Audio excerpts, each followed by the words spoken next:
Plus, gihatod kaninyo sa EXL Magkabuhay. Buhay at makulay ang buhay sa EXL Magkabuhay.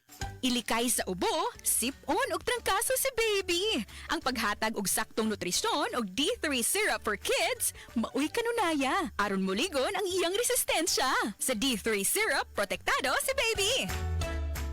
Ang respiratory diseases usa sa nagunang hinungdan sa kamatayon dinhi sa Pilipinas. Busa siguraduha nga himsog kanunay ang imong baga aron makalikay sa mga sakit sama sa lung cancer, COPD, tuberculosis ug uban pang sakit sa baga. Uban sa saktong diet, exercise ug pahuway, pag-inom og Vitalungs capsule. We are Land Bank and we are here for you. We are Land Bank, helping make your dreams come true. Paminaw aron mo asenso sa lain-laing produkto o serbisyong hatod kaninyo sa Land Bank of the Philippines. Atang nasa Balitang Land Bank. Matag Martes alas 5:30 sa buntag sa RMN Stations Nationwide. Makita pud ni sa Facebook ug YouTube Live sa RMN Stations ug sa Signal TV Channel 309. Para sa uban pang updates, i-like, follow ug share ang official Land Bank Facebook, Instagram ug YouTube account nga @Land Bank Official, @LBP_official sa Twitter, Land Bank sa Viber o di kaha bisitaha ang official Land Bank website nga www.landbank.com.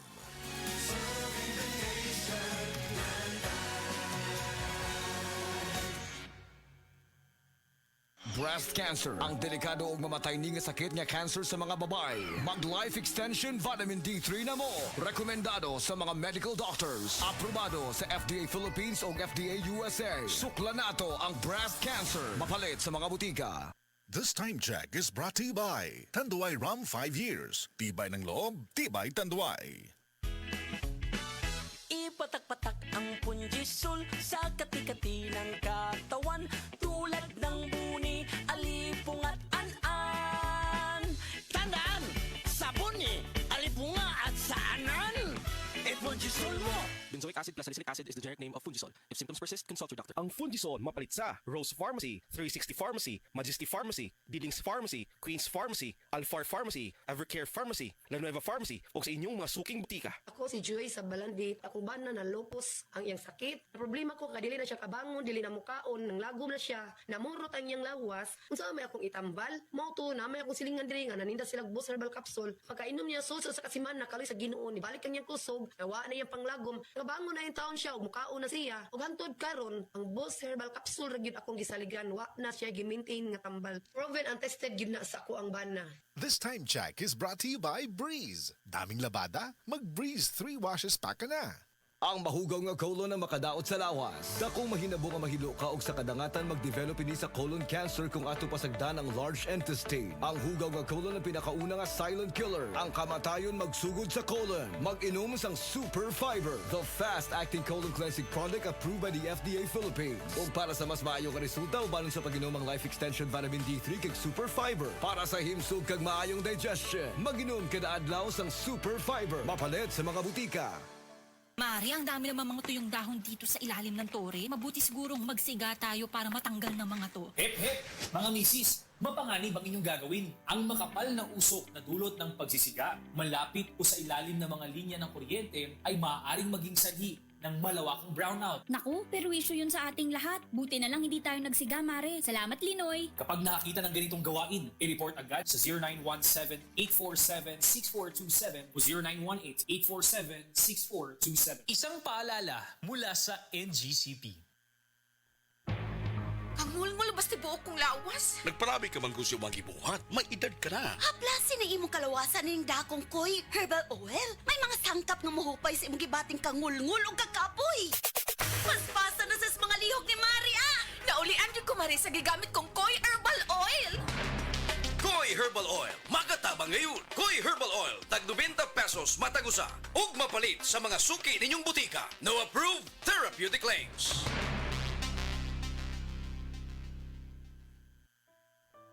Pagbasa sa 10 kabanata ng Aklat ni Juan, ang talinhaga tungkol sa pastol, talata 1-42. Pakatandaan ninyo, ang pumapasok sa kulungan ng mga tupa nang hindi sa pinto nagdaraan kundi umaakyat sa di dapat pagdaanan ay magnanakaw at tulisan. Ang tunay na pastol ay sa pintuan nagdaraan. Pinapapasok siya ng gwardya at pinapakinggan ng mga tupa ang kanyang tinig. Tinatawag niya ang kanyang mga tupa sa kanilang pangalan at inilalabas sa kulungan. Kapag nailabas na, siya'y nangunguna sa kanila at sumusunod naman ang mga ito sapagkat kilala nila ang kanyang tinig. Hindi siya sumusunod sa iba kundi patakbong lumalayo sapagkat hindi nila kilala ang tinig ng iba. Sinabi ni Jesus, ang talinhagang ito, ngunit hindi nila nauunawaan ang ibig niyang sabihin. Kaya't muling sinabi ni Jesus, pakatandaan nyo, ako nga ang pintuang dinaraanan ng mga tupa. Ang mga nauna sa akin ay mga magnanakaw at mga tulisan, ngunit hindi sila pinapakinggan ng mga tupa. Ako ang pintuan. Ang sinumang pumapasok sa pamamagitan ko ay maliligtas. Papasok siya't lalabas at makakatagpo ng pastulan. Dumarating ang magnanakaw para lamang magnakaw, pumatay at manira. Naparito ako upang ang mga tupa ay magkaroon ng buhay, ng isang buhay na masagana at ganap. Ako ang mabuting pastol. Iniaalay ng mabuting pastol ang kanyang buhay para sa mga tupa. Ang bayaran ay tumatakas kapag may dumarating na asong gubat. Iniiwan niya ang mga tupa palibhasa hindi siya pastol at hindi kanya ang mga ito. Kaya't sinusunggaban ng asong gubat ang mga ito at binubulabog. Tumatakas siya palibhasa ay bayaran lamang at walang malasakit sa mga tupa. Ako nga ang mabuting pastol, kung paanong kilala ako ng Ama at siya kilala ko, gayon din naman, kilala ko ang aking mga tupa at ako'y kilala nila. At iniaalay ko ang aking buhay para sa aking mga tupa. Mayroon akong iba pang mga tupa na wala pa sa kulungang ito. Kinakailangan sila ipasok ko rin at papakinggan naman nila ang aking tinig. Sa gayon magiging isa na lamang ang kawan at isa ang pastol. Dahil dito'y minamahal ako ng Ama sapagkat iniaalay ko ang aking buhay upang ito'y kunin kong muli. Walang makakakuha ng aking buhay kusa ko itong ibinibigay. Mayroon akong kapangyarihang ibigay ito at kuning muli. Ito ang utos na tinanggap ko sa aking Ama. Dahil sa mga pananalitang ito, hindi na naman nagkaisa ng palagay ang mga Hudyo. Marami sa kanila nagsabi, talagang sinasapian na ito ng demonyo at nababaliw. Bakit ba kayo nakikinig sa kanya? Sinabi naman ng iba, hindi nakakapagsalita ng gano'n ng isang sinasapian ng demonyo. Nakakapagpagaling ba ng bulag ang demonyo? Taglamig na noon at kasalukuyang ipinagdiriwang sa Jerusalem ang pista ng pagtatalaga ng templo. At habang naglalakad si Jesus sa templo, sa portiko ni Solomon, pinaligiran siya ng mga Hudyo at sinabi sa kanya, hanggang kailan mo ba kami ilalagay sa alanganin? Kung ikaw nga ang Kristo, sabihin mo na ng tuwiran. At sumagot si Jesus, sinabi ko na sa inyo, ngunit ayaw ninyong maniwala. Ang mga ginagawa ko sa pangalan ng aking Ama ay nagpapatotoo tungkol sa akin. Ngunit ayaw ninyong maniwala sapagkat hindi kayo kabilang sa aking mga tupa. Nakikinig sa akin ang aking mga tupa. Nakikilala ko sila. Sumusunod sila sa akin. Binibigyan ko sila ng buhay na walang hanggan. Kailan may hindi sila mapapahamak at hindi sila maaagaw sa akin ninuman. Ang aking Ama na siyang nagbigay sa kanila, sa akin, ay lalong dakila sa lahat at hindi sila maaagaw ninuman sa aking Ama. Ako at ang Ama ay iisa. Ang mga pinuno ng mga Hudyo muling dumampot ng bato upang batuhin siya. Kaya't sinabi sa kanila ni Jesus, marami akong mabubuting gawang ipinakita sa inyo mula sa Ama. Alin ba sa mga ito ang dahilan at ako'y inyong gustong batuhin? Sumagot ang mga pinuno ng mga Hudyo, hindi dahil sa mabubuting gawa kaya ka namin babatuhin, kundi dahil sa paglapastangan mo sa Diyos, sapagkat nagpapanggap kang Diyos, bagamat tao ka lamang. Tumugon si Jesus, di ba nasusulat sa inyong kautusan? Sinabi ko, mga Diyos kayo. Mga Diyos ang tawag ng kautusan sa mga pinagkatiwalaan ng salita ng Diyos at hindi maaaring ipawalang bisa ang sinasabi ng kasulatan. Ako'y pinili at isinugo ng Ama. Paano ninyo ngayon masasabing nilalapastangan ko ang Diyos? Dahil sa sinasabi kong ako ang anak ng Diyos? Kung hindi ko ginagawa ang mga ipinapagawa ng aking Ama, huwag niyo akong paniwalaan. Ngunit kung ang ginagawa ko ay ang mga ito, paniwalaan ninyo ang aking mga gawa kung ayaw ninyong maniwala sa akin. Sa gayon matitiyak ninyong nasa akin ang Ama at ako'y nasa Kanya. Kaya tinangka naman nilang dakwin si Jesus ngunit siya'y nakaalis. Muling pumunta si Jesus sa ibayo ng Jordan sa pook na dating pinagbautismohan ni Juan. Habang naroroon siya'y maraming lumalapit sa kanya. Sinasabi nila, si Juan ay walang ginawang himala, ngunit totoo ang lahat ng sinabi niya tungkol sa taong ito. At doon, maraming sumampalataya kay Jesus. Ito ang salita ng Diyos. Oras, gihatod kaninyo sa EXL Magkabuhay. Buhay at makulay ang buhay sa EXL Magkabuhay.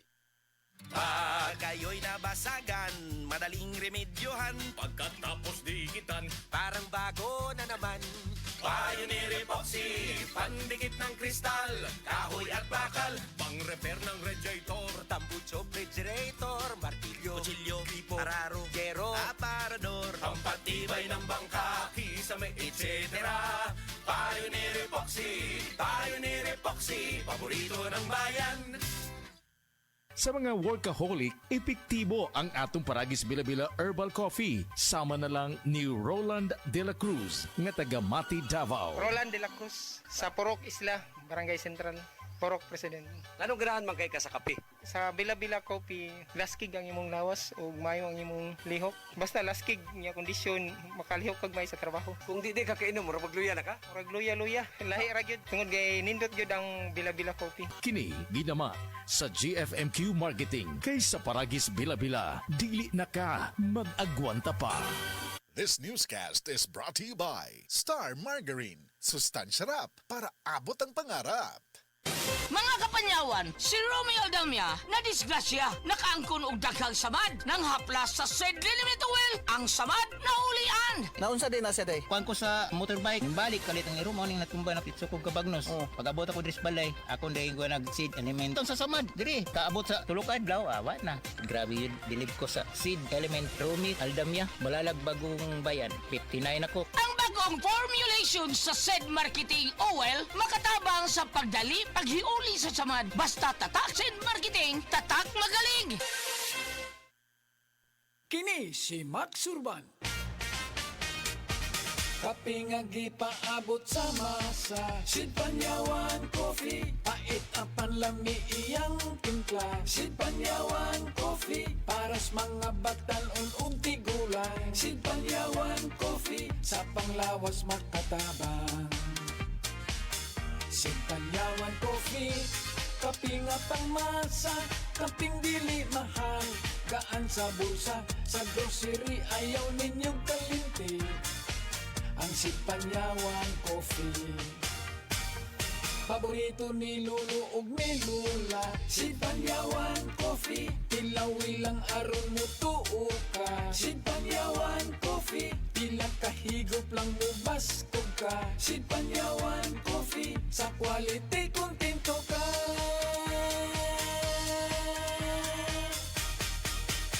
Produkto sa Sid Marketing Incorporated. This newscast is brought to you by Alnix. Para sa allergy symptoms, piliin ang choice ni Doc. Alnix. Mga higala, may ngadlaw ka natong tanan!